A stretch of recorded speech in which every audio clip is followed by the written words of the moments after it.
because it's a comedy club, but it's in the Round.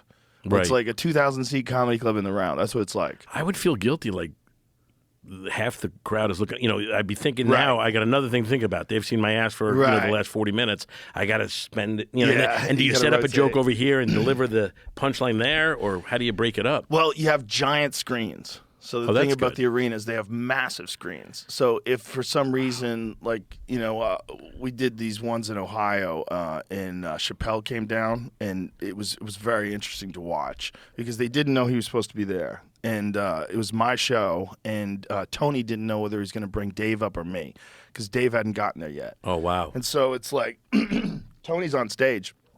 And he's got like 5 minutes before he should go on stage. And all of a sudden, Dave rolls up. Posse, fucking limo. Yeah, this is a guy who doesn't overthink things. He don't need the hype man. He just strolled in. Yeah. And he just came to say hi.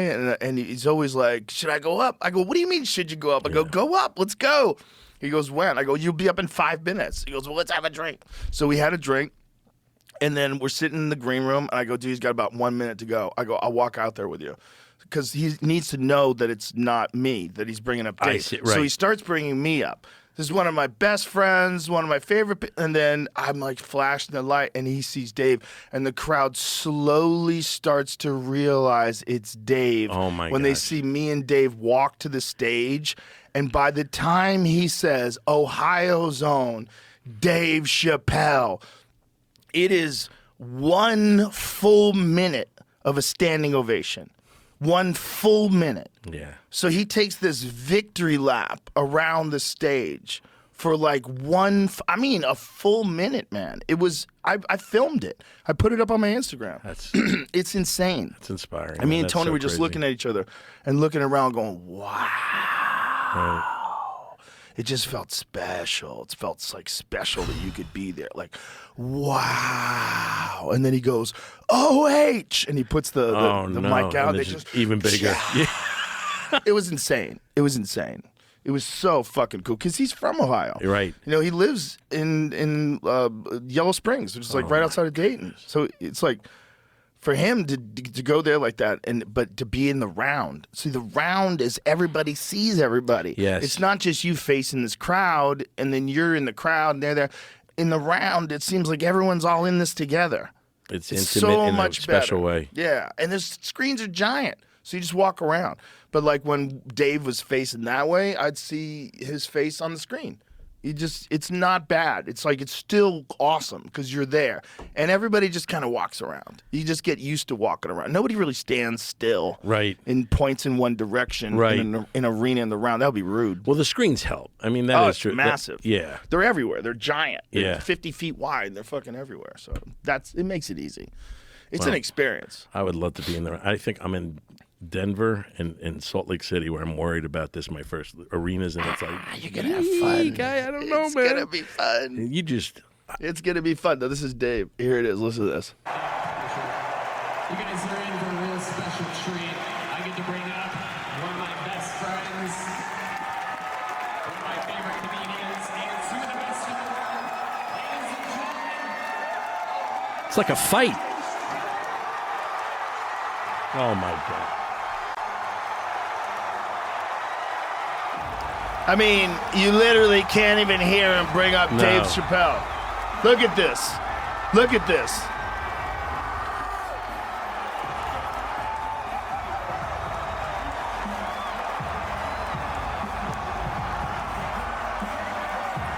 Oh, that's insane.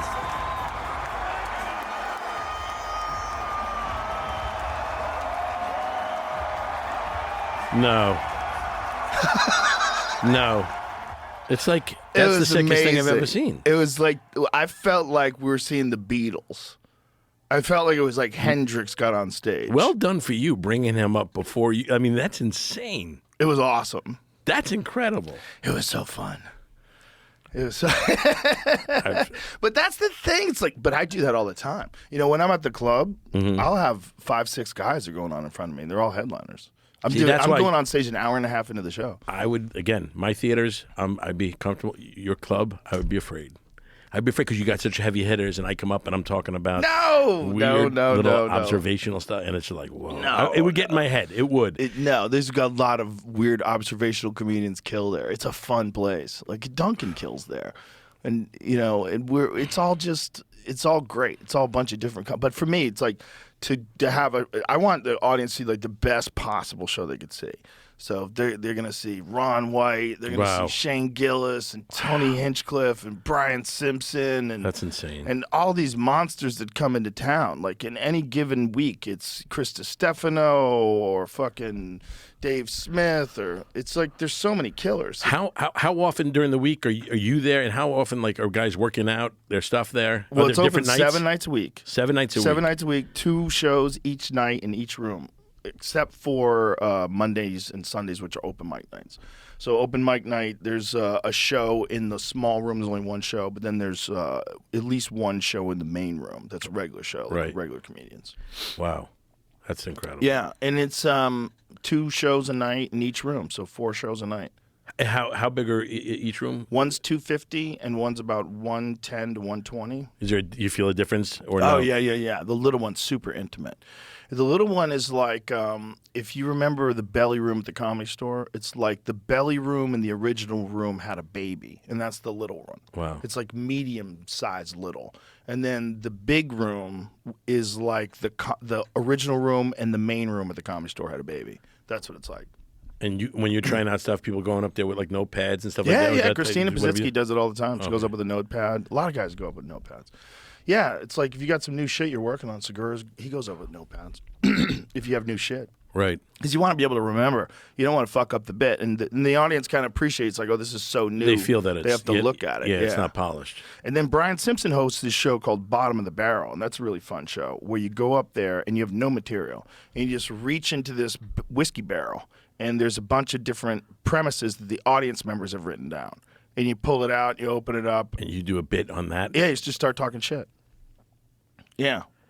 But the audience knows that's what you're doing. So because they know what you're doing, it's really fun. Yeah, they're not expecting polished material. Everybody knows what the show is. The show is fucking around. And maybe... If I was to go there and do my act, I would pretend like I pulled that out of the whiskey bottle first, the barrel, and then... Did you ever notice?